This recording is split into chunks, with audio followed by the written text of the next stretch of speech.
নমস্কার বন্ধুরা, রুমার হেসেলে তোমাদের সকলকে স্বাগত জানাই। আজকে আমি পিঠে বানাবো, তার জন্য কিছু চাল ভিজিয়ে রেখেছি, তোমাদের বেটে দেখাবো এবং পিঠে বানিয়েও দেখাবো। পিঠে বানাবো আজকে পাটিসাপটা। চলো দেখিনি কিভাবে বানাবো। চালটা আমি ভিজিয়ে রেখেছিলাম, এবার বেটে নেব।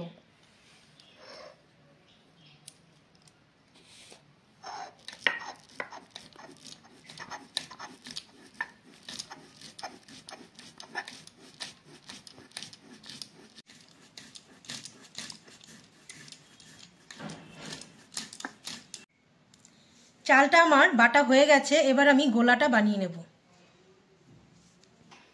এবার আমি সব উপকরণ দিয়ে একটা গোলা বানিয়ে নেব। এখানে নিয়েছি চালের গুঁড়ো 1 বাটি, দিয়ে দেব সুজি চাল থেকে একটু কম,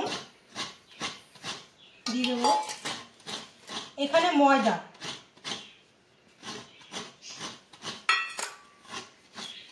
এবার মিক্সড করে নেব হাত দিয়ে ভালো করে। আর দিয়ে দেব গুড় পরিমাণ মতো।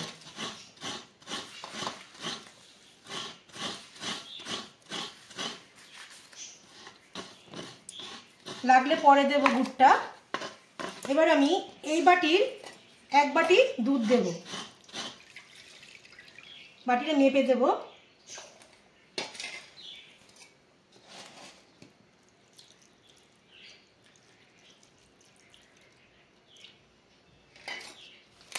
একটু ভালো করে মাখিয়ে নেব।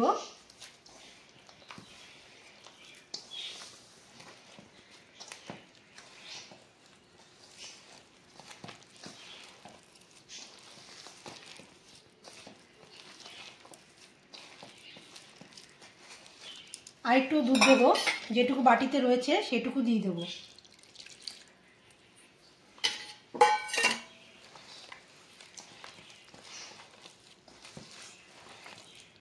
এবার দিয়ে দেব জল পরিমাণ মতো, অল্প অল্প করে দেব আর অল্প অল্প করে মাখাতে থাকবো।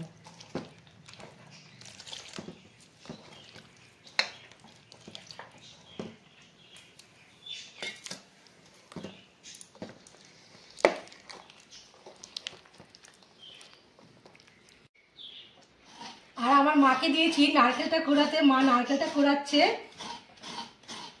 পুর করার জন্য।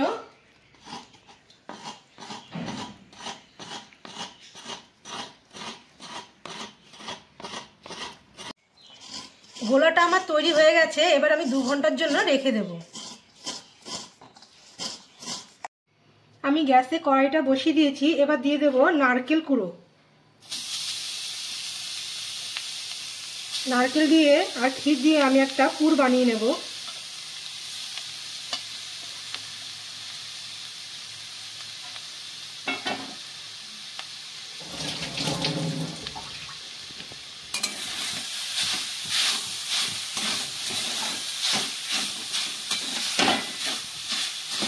এবার দিয়ে দেব দুধ।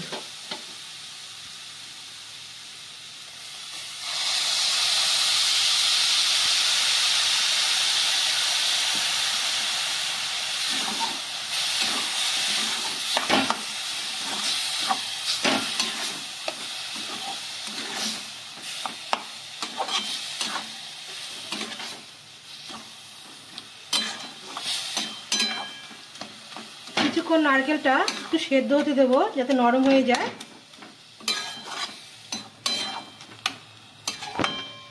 একটু ঢেকে দেব। দুধ দিয়ে নারকেলটা সামান্য একটু কিছুক্ষণের জন্য একটু নেড়ে চেড়ে নিয়েছি। এবার দিয়ে দেব গুড়।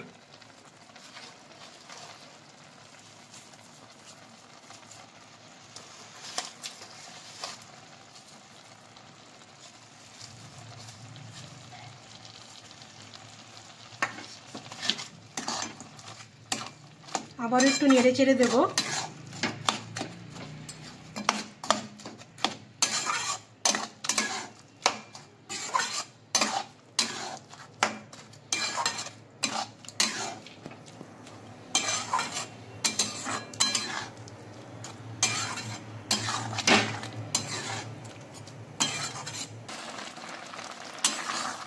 গুড় দিয়ে আমি নেড়ে চেড়ে নিয়েছি। এবার দিয়ে দেবো ক্ষীর।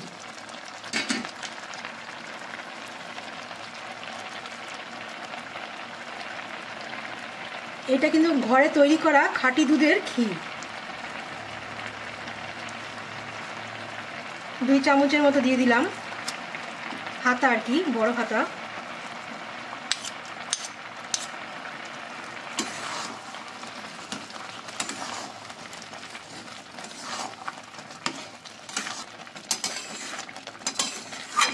এই ক্ষীরটা আমার মাসি বাংলাদেশ থেকে নিয়ে এসছে।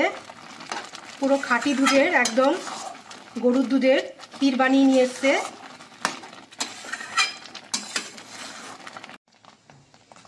দুধ, নারকেল আর ক্ষীরের মিশ্রণটা আমার তৈরি হয়ে গেছে।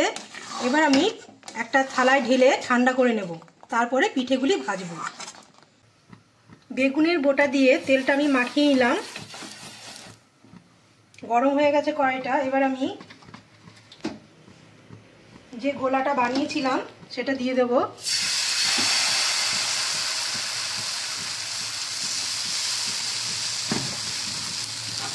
দিয়ে ভালো করে ঘুরিয়ে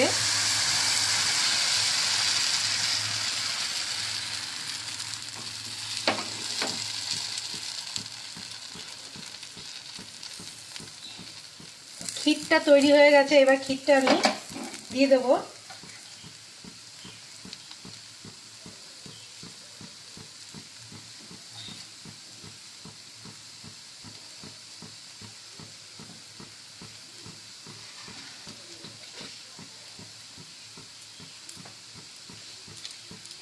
একটা চামচ দিয়ে মুড়ে নেব।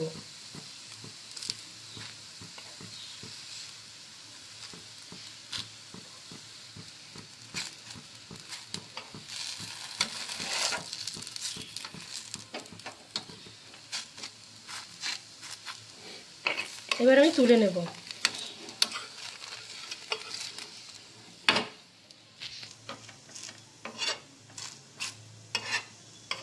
পাটিসাপটা পিঠে হয়ে গেল।